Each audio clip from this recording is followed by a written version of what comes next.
Assalamualaikum warahmatullahi wabarakatuh. Kami dari kelompok yang mengangkat tema tentang gangguan kepribadian akan menjelaskan hasil diskusi kelompok kami. Sebelum kami memberikan penjelasan, izinkan saya untuk memperkenalkan anggota kelompok kami yang terdiri dari 5 orang, yaitu Kak Arini Sofia dengan NIM akhiran 091, Kak Lailatul Sajidah dengan NIM akhiran 095, dan saya sendiri Alvina Listiharyanti dengan NIM 106, Kak Ilma Lu'lu'il Mufida dengan NIM 111, dan Kak Badlin Nafilatul Ula dengan NIM 135. Untuk pembahasan materi dalam video kali ini, kami akan membahas 5 hal tentang gangguan kepribadian. Pembahasan yang pertama yaitu tentang pengertian gangguan kepribadian akan disampaikan oleh Kak Lailatul Sajidah. Pembahasan yang kedua akan disampaikan oleh Kak Ilma Lu'lu'il Mufida yaitu tentang faktor gangguan kepribadian. Pembahasan yang ketiga akan disampaikan oleh Alvina Listiharyanti tentang kriteria diagnosa gangguan kepribadian. Yang keempat akan disampaikan oleh Kak Badlin tentang jenis gangguan kepribadian. Dan yang terakhir yaitu tentang penanganan gangguan kepribadian akan disampaikan oleh Kak Arini Sofia. Gangguan kepribadian adalah ciri kepribadian yang bersifat tidak fleksibel dan maladaptif, yang menyebabkan disfungsi yang bermakna atau penderitaan subjektif. Menurut Zainuddin dalam Agus, menggambarkan gangguan kepribadian sebagai orang yang menderita gangguan kepribadian mempunyai sifat-sifat kepribadian yang sangat kaku dan sulit menyesuaikan diri dengan lingkungan sekitarnya. Yang kedua yaitu gejala-gejala pada orang dengan gangguan kepribadian adalah aloplastik, yang artinya adalah orang dengan gangguan kepribadian akan berusaha mengubah lingkungan untuk menyesuaikan dengan keinginannya. Kemudian untuk pembahasan selanjutnya adalah faktor gangguan kepribadian. Faktor munculnya gangguan kepribadian itu ada 4. Yang pertama ada faktor genetika.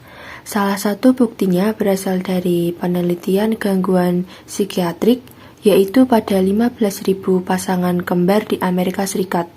Di antaranya kembar monozigotik, angka kesesuaian pada gangguan kepribadian adalah perbandingan lebih tinggi dibanding kembar zigotik. Menurut suatu penelitian tentang penilaian multiple kepribadian dan temperamen, minat okupasional dan waktu luang dan sikap sosial itu, kembar zigotik yang dibesarkan terpisah adalah sama dengan kembar monozigotik yang dibesarkan secara bersama-sama. Kemudian untuk faktor yang kedua ada faktor temperamental. Faktor temperamen yang diidentifikasi pada masa anak-anak mungkin berhubungan dengan gangguan kepribadian pada masa dewasa. Contohnya seperti anak-anak secara temperamentalnya ketakutan mungkin mengalami kepribadian untuk menghindar. Untuk faktor yang ketiga adalah faktor biologis. Faktor biologis ini ada 3 bagian. Yang pertama ada hormon. Orang yang menunjukkan sifat impulsif sering menunjukkan peningkatan kadar testosteron, 17 estradiol dan estron. Yang kedua ada neurotransmitter. Penilaian sifat kepribadian dan sistem dopaminergik dan serotonergik menyatakan suatu fungsi mengaktifisasi kesadaran dari neurotransmitter tersebut. Meningkatkan kadar serotonin dengan obat serotonergik tertentu seperti fluoxetine dapat menghasilkan perubahan dramatik pada beberapa karakteristik kepribadian. Serotonin menurunkan depresi dan impulsif. Yang ketiga ada elektrofisiologi, yaitu perubahan konduktansi elektrik pada elektroencelogram ditemukan pada beberapa pasien dengan gangguan kepribadian dan paling sering pada tipe antisosial dan ambang, yaitu ditemukannya aktivitas gelombang lambat.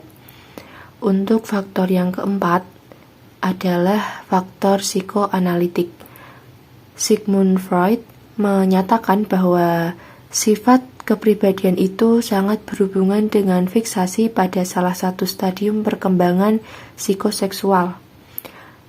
Fiksasi pada stadium anal, yaitu anak yang berlebihan atau kurang pada pemuasan anal, dapat menimbulkan sifat keras kepala, kikir, dan sangat teliti.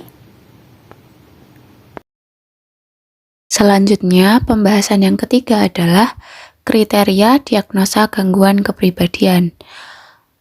Menurut PPDGJ3, terdapat pedoman diagnostik yang dapat memenuhi kriteria dalam gangguan kepribadian. Yang pertama, kondisi yang tidak berkaitan langsung dengan kerusakan atau penyakit otak berat, gross brain damage or disease, atau gangguan jiwa yang antara lain memenuhi kriteria sebagai berikut. A. Disharmoni sikap dan perilaku yang cukup berat. Biasanya meliputi beberapa bidang fungsi, misalnya afek, kesiagaan, pengendalian impuls, cara memandang dan berpikir, serta gaya berhubungan dengan orang lain. B. Pola perilaku abnormal berlangsung lama, berjangka panjang, dan tidak terbatas pada episode gangguan jiwa. Yang C, pola perilaku abnormalnya bersifat pervasif atau mendalam dan maladaptif yang jelas terhadap berbagai keadaan pribadi dan sosial yang luas. D. Manifestasi di atas selalu muncul pada masa kanak atau remaja dan berlanjut sampai usia dewasa. E. Gangguan ini menyebabkan penderitaan pribadi atau personal distress yang cukup berarti, tetapi baru menjadi nyata setelah perjalanan yang lanjut. F. Gangguan ini biasanya, tetapi tidak selalu berkaitan secara bermakna dengan masalah-masalah dalam pekerjaan dan kinerja sosial. Untuk budaya yang berbeda, mungkin penting untuk mengembangkan seperangkat kriteria khas yang berhubungan dengan norma sosial, peraturan, dan kewajiban. Selanjutnya ada jenis-jenis gangguan kepribadian. Jenis-jenis gangguan kepribadian berdasarkan klaster, mulai dari gangguan kepribadian klaster A, gangguan kepribadian klaster B, dan gangguan kepribadian klaster C sebagai berikut. Yang pertama ada gangguan kepribadian klaster A. Klaster A merupakan kelompok individu yang aneh dan eksentrik, terdiri dari 3 kelompok yaitu sebagai berikut. Yang pertama ada paranoid, yaitu ketidakpercayaan atau kecurigaan yang pervasif terhadap orang lain, merasa orang lain dengki kepadanya. Yang kedua ada schizoid, pola pervasif dari pelepasan diri dari hubungan sosial dan ekspresi emosi yang sangat terbatas dalam hubungan interpersonal. Kemudian yang ketiga ada schizotypal, pola defisit sosial dan interpersonal yang ditandai oleh perasaan tidak nyaman akut dengan berkurangnya kapasitas untuk menjalin hubungan dekat dan ditandai oleh adanya distorsi kognitif atau perseptual dan perilaku yang eksentrik. Kemudian ada gangguan kepribadian klaster B. Klaster B merupakan kelompok individu yang dramatis, emosional, atau eratik, terdiri dari gangguan sebagai berikut ini. Yang pertama ada histrionik, yaitu pola pervasif dari emosi yang berusaha mencari perhatian. Kemudian yang kedua ada narsistik, pola pervasif dari grandiositas atau merasa hebat dalam fantasi maupun perilaku, ingin dikagumi orang dan kurang empati. Kemudian yang ketiga ada antisosial, yaitu pola pervasif dari ketidakpedulian dan pelanggaran terhadap hak-hak orang lain. Yang keempat, borderline, yaitu pola pervasif dari ketidakstabilan hubungan interpersonal, citra diri, afek, dan pengendalian impulsif atau rangsangan.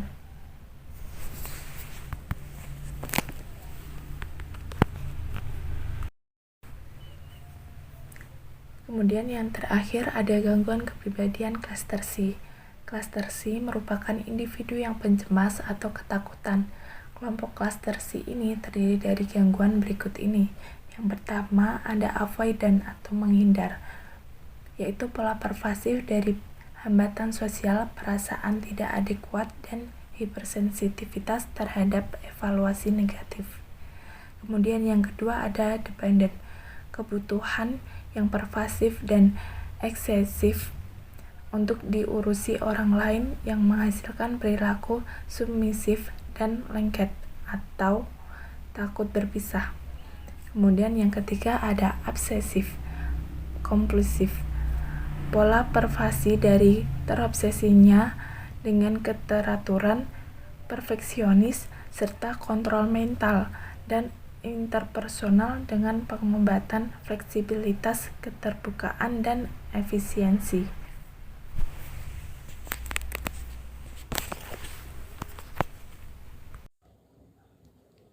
Kemudian materi yang terakhir ada penanganan gangguan kepribadian. Jadi hampir semua gangguan kepribadian itu bisa disembuhkan baik melalui psikoterapi maupun farmakoterapi. Tentunya dengan teknik penyembuhan yang berbeda-beda untuk masing-masing gangguan kepribadian, disesuaikan dengan kebutuhan para klien. Nah, yang pertama itu ada psikoterapi.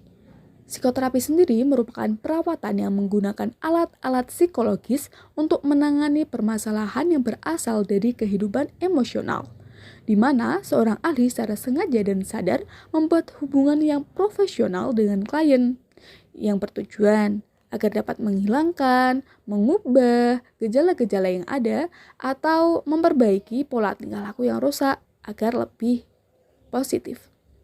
Nah, tahapan-tahapan psikoterapi ada 4. Yang pertama, wawancara. Yang kedua, proses terapi. Yang ketiga, tindakan psikoterapi. Kemudian yang keempat itu mengakhiri terapi.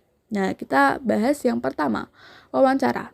Jadi, pada tahap ini, terapis akan mengetahui nih, apa aja sih keluhan atau permasalahan dari klien. Tugas terapi pada tahap ini memberikan perhatian yang penuh dan mendengarkan dengan seksama apa saja yang dikatakan oleh klien. Nah, tugas klien pada tahap ini adalah menceritakan segala hal unek-unek yang ada pada dalam dirinya. Kemudian yang kedua, proses terapi. Nah, di sini terapis bertugas untuk mengkaji pengalaman klien, menggali pengalaman masa lalunya, mengkaji hubungan antara terapis dan klien saat ini. Kemudian melakukan pengenalan, penjelasan, dan pengertian perasaan dan arti-arti pribadi pengalaman yang dirasakan oleh klien. Kemudian yang ketiga itu tindakan psikoterapi. Di sini terapis dapat mengkaji nih bersama klien tentang apa yang telah dipelajari bersama klien selama proses terapi dari awal sampai akhir. Ini juga membahas mengenai apa yang telah diketahui klien yang akan diterapkan dalam kehidupan nantinya. Kemudian mengakhiri terapi. Terapi dapat diakhiri kalau tujuan telah tercapai, maupun jika klien tidak ingin melanjutkan terapi, maka klien berhak untuk mengakhiri terapi. Demikian juga terapis dapat mengakhiri terapi jika ia tidak dapat lagi menolong kliennya. Jadi, jika terapis merasa tidak sanggup untuk menangani klien, terapis bisa mengajukan untuk mengakhiri terapi dan merujuknya kepada terapis lain yang dilihatnya lebih dapat menangani klien. Kemudian yang kedua ada farmakoterapi. Farmakoterapi merupakan terapi obat-obatan. Jadi, pada terapi ini dengan menggunakan obat-obatan seperti obat antihistas yang berguna untuk menghadapi agitasi dan kecemasan, dan obat-obat yang diberikan disesuaikan dengan kebutuhan klien. Nah, seperti ini, obat antipsikotik ORAP bisa digunakan untuk menurunkan gagasan paranoid, atau pada gangguan kepribadian skizoid bisa menggunakan antipsikotik yang berdosis kecil. Antidepresi dan psikostimulan dapat digunakan dan efektif pada beberapa pasien. Kesimpulan dari materi kali ini yaitu Gangguan kepribadian merupakan salah satu jenis penyakit mental.